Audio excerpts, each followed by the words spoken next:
Allison. Oh, hi. Light the lights. What's your number? Okay, forget it. That's the first word. Curtain up. Oh my goodness. Light. That's it. Let's go a little slower. I need my purse. Oh, just look. Swell. Things are great. That's it. Gonna have the whole world on a plate. Starting here, starting now. Everything's coming up roses. Clear the decks, clear the tracks. We've got nothing to do but relax. Roll a kiss, take a bow. Everything's coming up roses. Now's our beginning. Stand the world on its ear. They started spinning. This will be just the beginning.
Nancy's son, Bunchy Band, okay?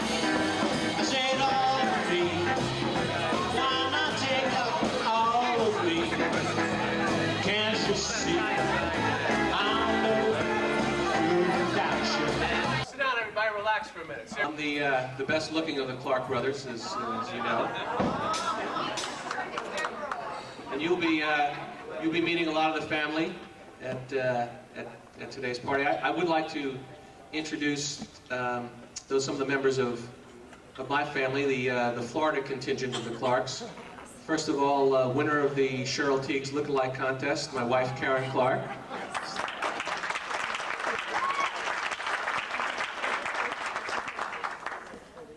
My oldest daughter, who is a college student and a wonderful award-winning actress. She's going to be following in Meryl Streep's footsteps, Allison Clark.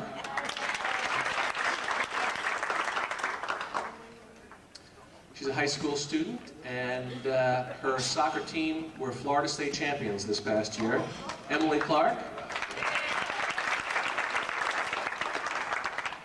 If you can get her out on the dance floor, I have a $20 bill in my pocket for anybody who can get her out of the dance floor.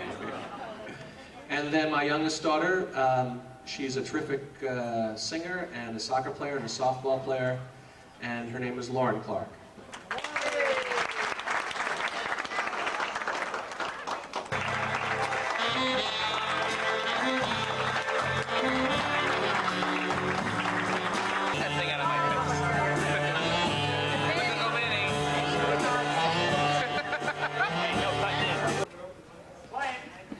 My brothers, my nieces, my nephew and I are descended from heroes.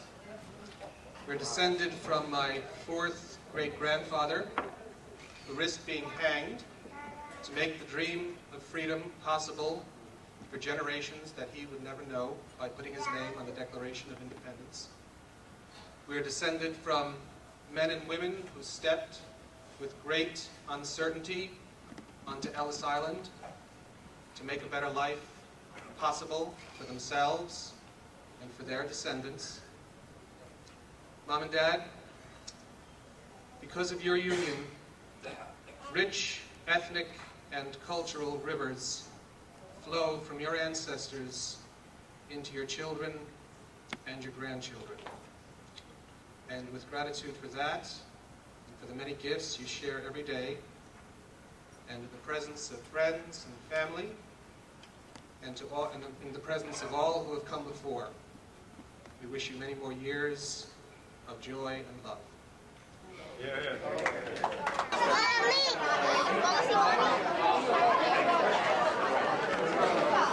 Driving somewhere, and I asked my parents, why they got married, and what benefits did they, get out of getting married. And my father said that before they were married, before my mother married him, that she lived in the city, and that he, brought her into the country. And my mother said, no, I don't think you got that quite right. That before you married me, Ted, you lived in the sticks, and I gave you culture. And my father said, no, Cheryl, I think you got that wrong. You lived in the city, and you had a lot of crime, and I gave you a safe place to live. And my mother said, no, I don't think so. You used to walk in bare feet with the animals up in the country, and after you married me, I gave you a pair of shoes. So my father said, well, actually, Cheryl, I don't think you have that right. Before you married me, you used to sleep with garbage. And my mother said, I still do.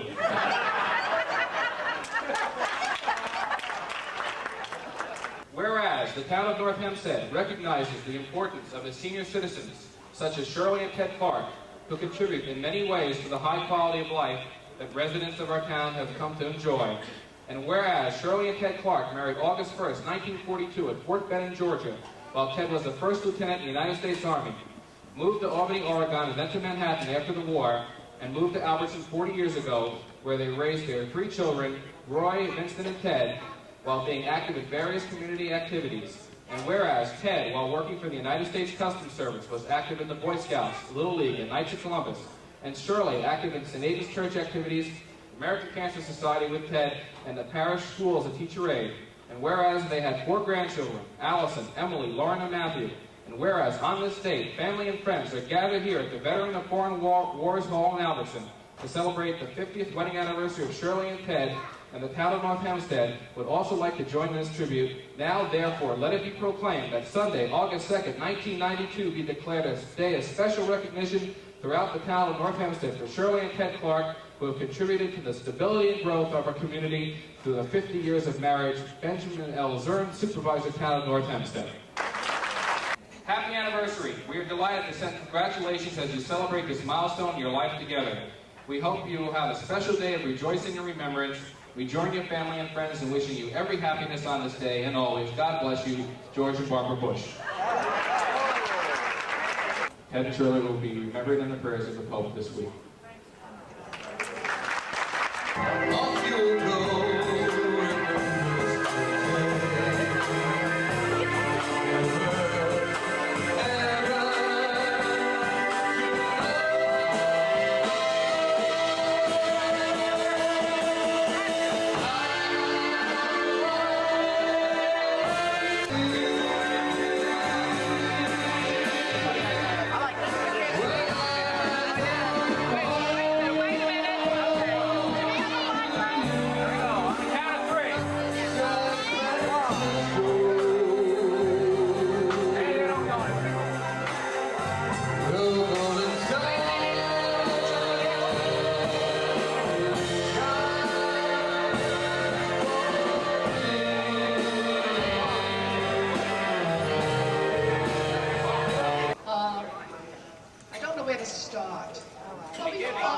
The beginning, always a wise guy.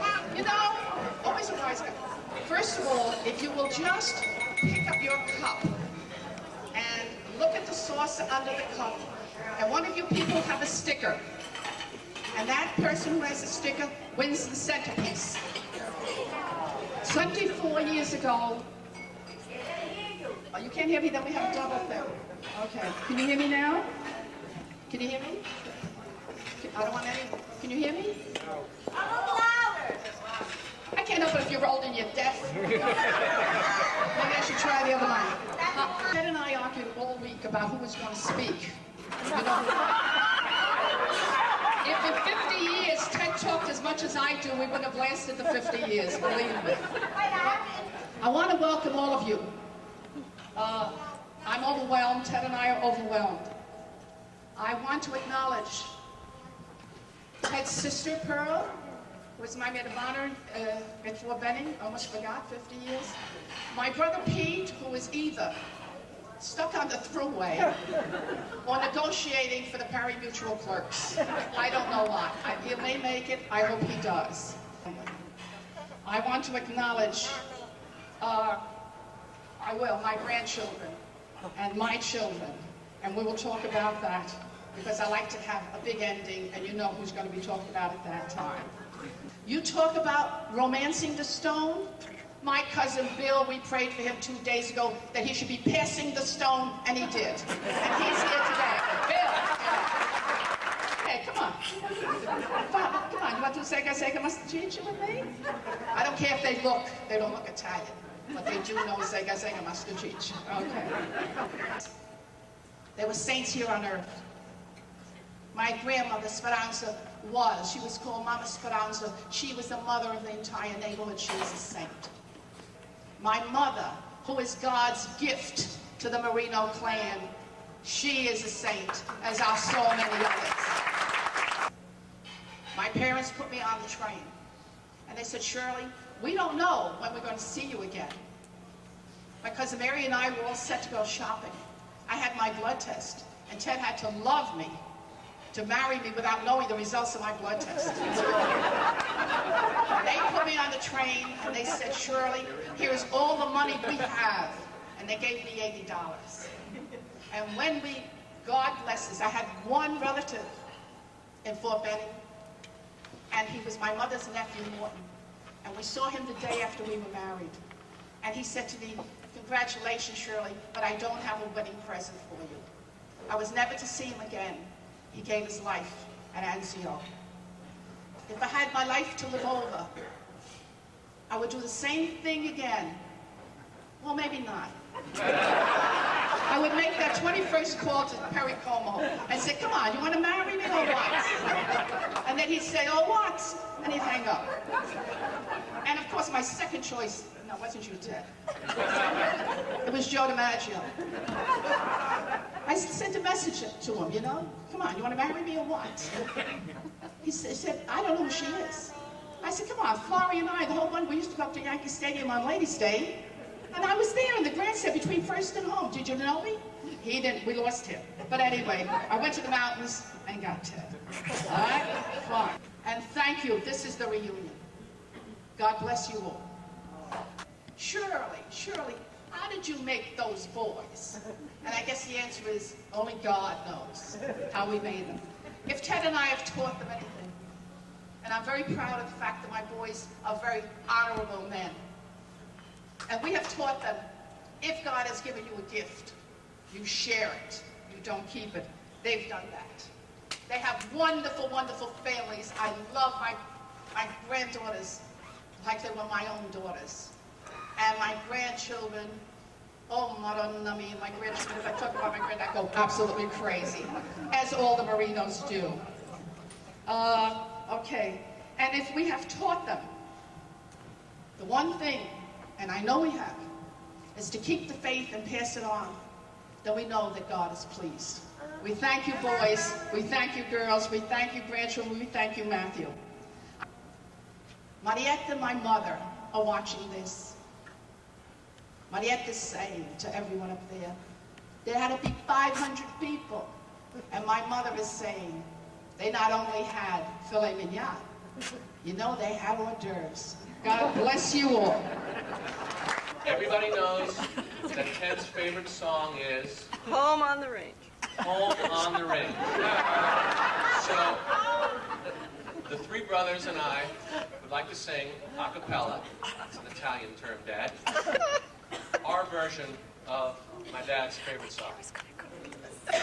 Oh, give me a home where the buffalo and the deer and the antelope play, where seldom is heard a discouraged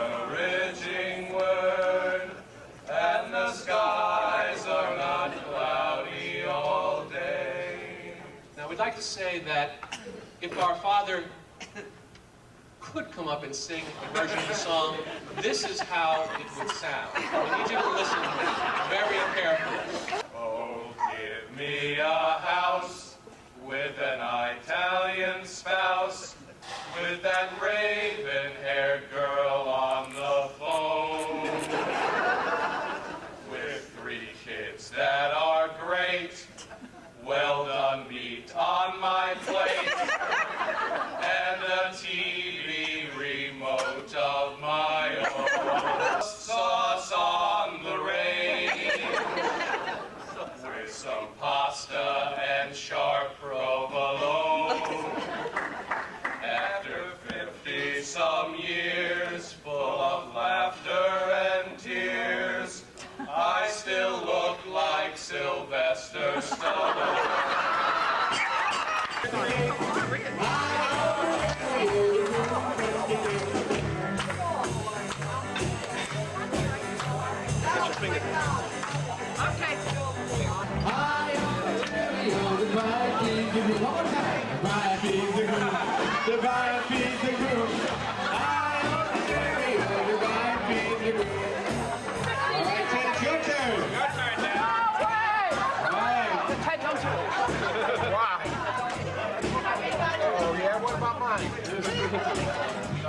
Come on, Ted. You've been the breadwinner for 50 years. So what? This should come as second nature to you now, right? Are you ready, Ted? Tutti i boss, tutti i boss.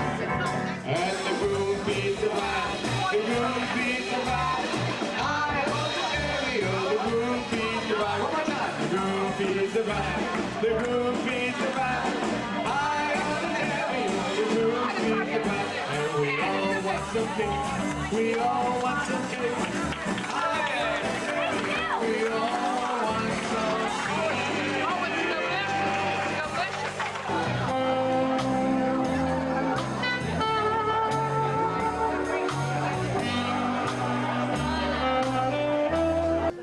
I'm wearing second-hand hats and second-hand clothes. That's why they call me second-hand Rose. Everyone knows that I am second-hand Rose from Second Avenue.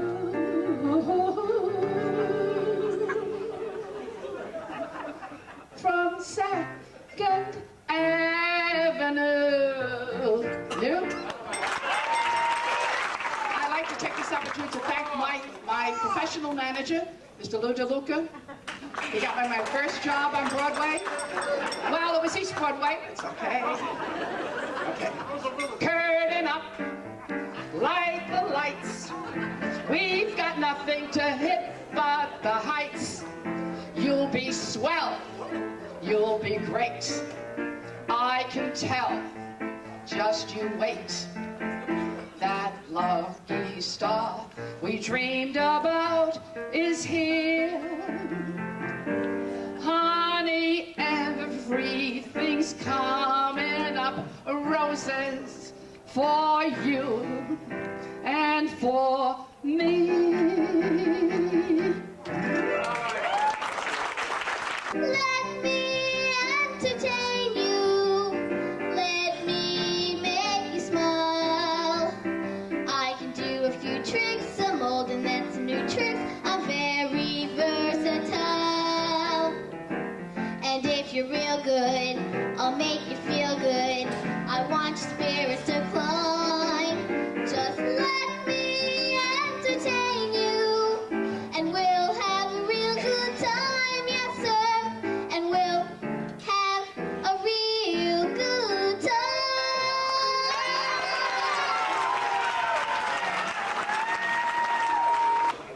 Want to hear something else from her?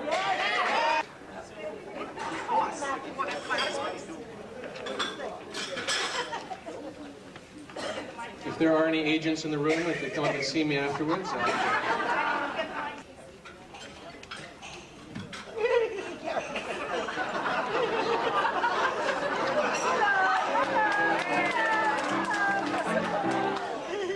What's a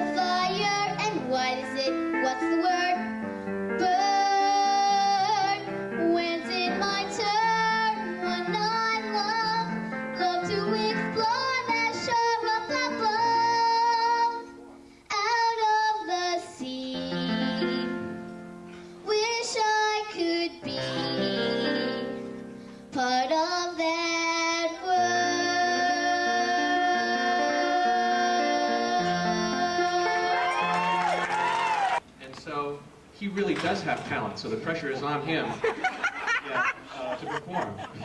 Look, everybody, my parents have to sit through this, but if anybody wants to use the restroom in the bar or anything like that, this would be a good time to do that. This is for you, Mom and Dad. Fairy tales can come true. It can happen to you if you're young at heart. And if you should survive to 105, you're going to rise just from being alive. And here's the best part: you've got a head start if you are among the very young at heart.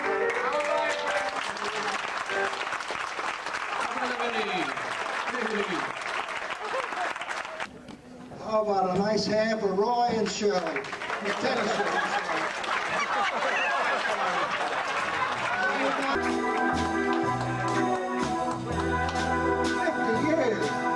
God bless them.